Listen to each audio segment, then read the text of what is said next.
때는 조선시대, 경치 좋기로 소문난 하늘마을에 23대 젊은 과부, 소희가 살고 있었습니다. 옥구슬처럼 맑은 눈과 백옥같이 흰 피부를 가진 소희는 그 절개 또한 곧고 아름다워 세상의 어떤 유혹 앞에서도 흔들림이 없는 강한 내면을 지닌 여인이었습니다. 혼이 난 지 겨우 1년 만에 정든 낭군이 급작스러운 병으로 세상을 떠나자 그녀에게는 하늘이 무너지는 듯한 슬픔이 찾아왔습니다. 젊디젊은 나이에 홀로 남겨진 그녀의 앞날은 칠흑 같은 어둠뿐인 듯 막막했습니다. 하지만 소희에게는 슬픔에 잠겨있을 겨를조차 없었습니다. 아들을 잃은 충격으로 몸져누우신 시어머니를 모셔야 했기 때문입니다. 그녀의 아름다운 미모가 무색하게도 소희의 운명은 너무나도 기구했습니다. 마을 남자들은 그녀를 볼 때마다 안타까움과 흑심이 뒤섞인 목소리로 수군거렸습니다. 저리 고운 처자가 어린 나이에 과부가 되다니 참으로 안타까운 일이구먼. 그러게 말일세. 저 긴긴 밤을 어찌 홀로 보냈고 내 마누라만 없었어도 저 처자를 구제해주는 건데. 쯧쯧. 아까워. 소희는 그런 시선들이 민망했지만 애써 아무렇지 않은 척했습니다. 그들의 동정심이 오히려 가슴을 더 아프게 할 때도 많았습니다. 그녀는 자취를 하고 틈틈이 남의 집 허드레시를 하며 푼돈을 모았습니다. 시어머니의 약값을 대기 위해서는 아무리 고된 일이라도 마다할 수 없었습니다. 힘들어도 괜찮아. 어머니 약값만 마련할 수 있다면 하늘에 계신 낭구님께서 걱정하지 않도록 어머니를 잘 보살펴 드려야 해. 그녀는 매일 밤 자신을 다독이며 눈물을 삼켰습니다. 시어머니 약값이 만만치 않아 소희는 점점 자신을 혹사시켰고 하루에 멀건죽 2끼로 연명하며 고된 노동을 견뎠습니다. 마을의 소문난 부자인 박대감은 돈이면 무엇이든 할 수 있다고 믿는 오만한 사내였습니다. 그의 눈에 아름다운 과부 소희가 들어온 것은 어쩌면 당연한 일이었습니다. 저만한 미모의 과부라. 내 돈 몇 푼이면 금방 내 여자가 되겠지. 박대감은 음흉한 미소를 지으며 계획을 세웠고 며칠 후 하인을 시켜 소희를 불렀습니다. 소희라는 여인에게 가서 다른 곳보다 품삯을 두둑이 쳐줄 터이니 우리 집 일을 좀 봐달라고 전하거라. 품삯을 더 준다는 말에 소희는 잠시 망설였지만 시어머니의 약값을 생각하며 결국 박대감의 집으로 향했습니다. 소희가 집에 들어서는 순간 박대감은 대청마루에 앉아 그녀를 음흉한 눈빛으로 훑어보았습니다. 대청마루에 먼지가 많으니 걸레질부터 시작하시게. 소희가 묵묵히 고개를 끄덕이며 걸레를 들자 박대감이 능글맞게 웃으며 그녀를 불렀습니다. 소희야, 일하기 전에 이리 와서 차나 한잔 하고 시작하지. 내 자네에게 할 이야기도 좀 있고 말이야. 아닙니다. 대감마님. 얼른 일을 마쳐야 하니 차는 사양하겠습니다. 그러자 박대감은 느긋하게 웃으며 다가와 소희의 손목을 잡아당겼습니다. 괜찮다니까. 품삯은 2배로 쳐줄 터이니 이리 와서 내 말버디나 좀 되어주게. 소희는 당황하여 그의 손을 뿌리치고 뒤로 물러섰습니다. 이러시면 곤란합니다. 저는 일을 하러 온 것이지 이런 무례한 요구를 들어드릴 수는 없습니다. 그러나 박대감은 막무가내였습니다. 그의 눈빛에는 탐욕이 노골적으로 드러나 있었습니다. 남의 돈 벌기가 그리 쉬운 줄 아는가? 내 말을 잘 들으면 자네의 팔자를 고쳐줄 수도 있다네. 마치 그녀를 안으려는 듯 박대감이 팔을 벌리며 다가오자 소희는 황당함과 두려움에 차 그의 팔을 강하게 뿌리쳤습니다. 당신의 더러운 돈은 필요 없습니다. 앞으로 사람을 쓰려거든 제대로 가려서 쓰셔야 할 겁니다. 소희는 일침을 가하고 황급히 그 집을 빠져나왔습니다. 집으로 돌아오는 길, 그녀의 마음은 씁쓸함으로 가득 찼습니다. 어느 날 시어머니가 멍하니 천장만 바라보고 있자 소희는 무릎을 꿇고 그 손을 잡았습니다. 어머니, 제 정성이 부족하여 어머니 병을 낫게 해드리지 못해 죄송합니다. 아니다. 아가, 내가 있어서 내가 하루하루 버티는 게다. 내가 하루빨리 가야 내가 고생을 덜 할 텐데. 미안하구나. 시어머니의 말에 소희의 가슴은 더욱 미어졌습니다. 현실이 그녀를 괴롭혔고 그래서 더욱 무리해서 일을 했습니다. 그러던 어느 날 밭일을 마치고 돌아오던 길에 허기를 견디지 못하고 쓰러지고 말았습니다. 마을 사람들의 도움으로 겨우 정신을 차린 그녀는 손에 쥔 몇 푼의 돈을 놓치지 않으려 주먹을 꽉 쥔 채 비틀거리며 집으로 돌아갔습니다. 그날도 소희는 우물가로 물동이를 이고 나갔습니다. 찌는 듯한 더위에 땀방울이 그녀의 저고리를 적셨습니다. 그 순간 그녀의 모습을 훔쳐보는 남자들의 수많은 시선이 느껴졌습니다. 그때 동네 유지의 아들인 민준이 능청스럽게 다가와 말을 걸었습니다. 그는 매일 놀고 먹으며 동네 여인들에게 찝쩍거리는 것이 일상이었습니다. 아이고, 소희 낭자.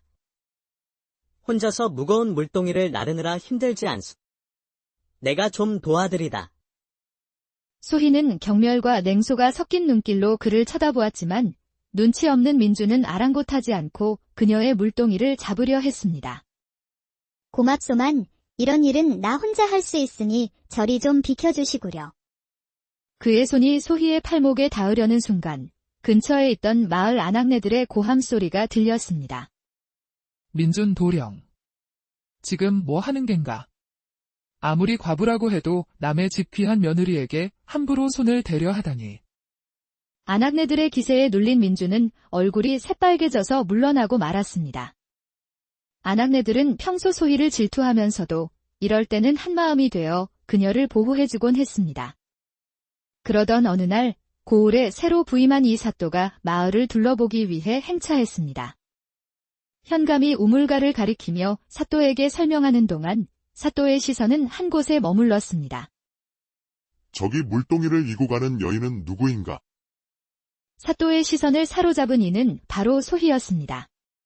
수수한 옷차림에도 불구하고 그녀의 걸음걸이는 우아한 춤사위처럼 부드러웠습니다. 초췌한 얼굴이었지만 깊은 눈매와 고운 콧날은 여린 꽃잎처럼 아름다웠습니다. 저 여인은 소희라 하옵니다. 일찍이 과부가 되어 병든 시어머니를 극진히 모시고 사는 효부로 마을 사람들의 칭찬이 자자합니다. 과부라. 하였느냐? 사또는 작은 목소리로 중얼거렸습니다. 그 순간 그의 눈빛이 묘하게 반짝였습니다. 그 역시 몇 해 전 부인을 잃고 홀로 지내는 처지였습니다.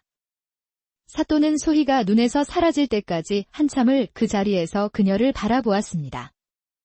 그날 저녁, 사또는 조용히 술잔을 기울이며 소희의 모습을 떠올렸습니다. 그리고 마음속으로 결심했습니다.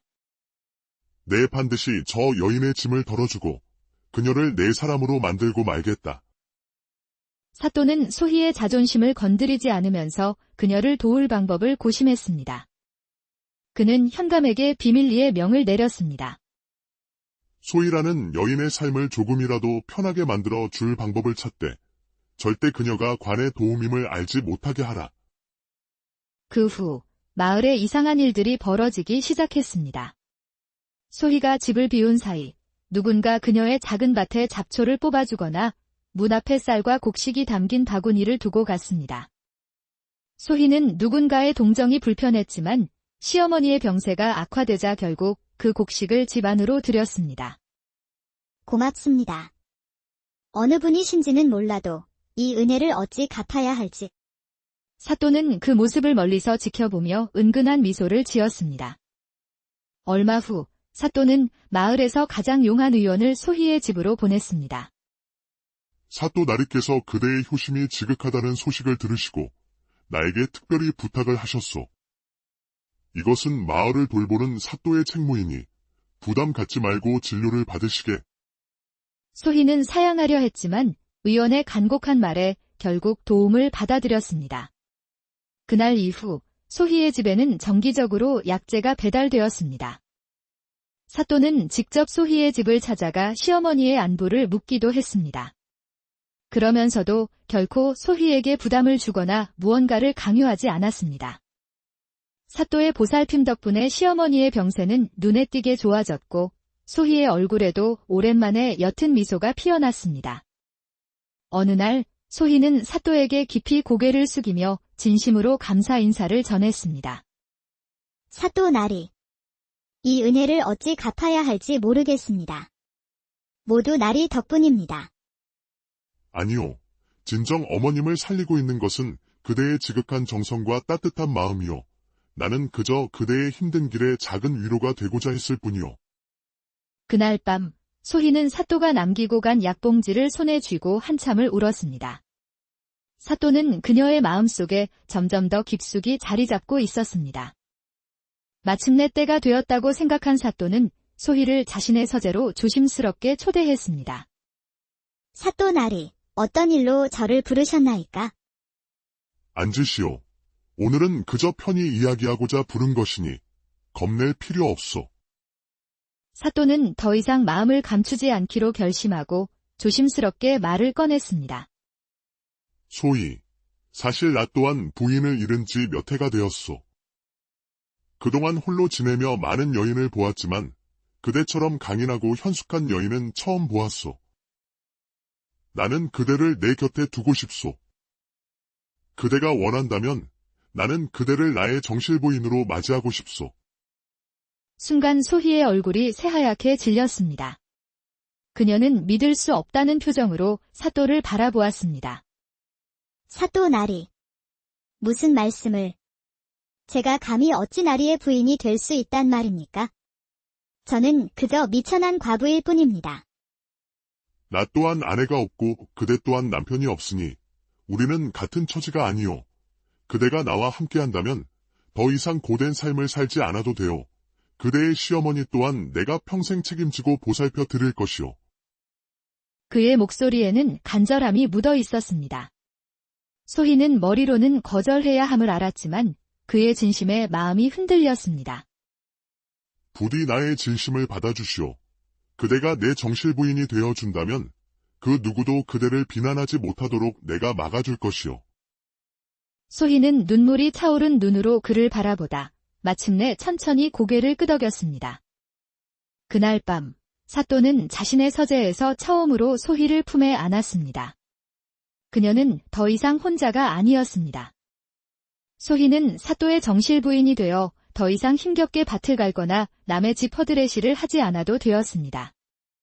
시어머니도 사또의 집에서 편안히 지내게 되었고 소희의 삶에는 비로소 진정한 평안과 행복이 찾아왔습니다. 소희는 깨달았습니다. 아무리 힘든 시기가 찾아와도 그 끝에는 반드시 빛이 기다리고 있다는 것을. 고생 끝에 낙이 온다는 말처럼 그녀는 기나긴 고난의 시간을 묵묵히 견뎌내고 마침내 행복을 손에 넣었던 것입니다.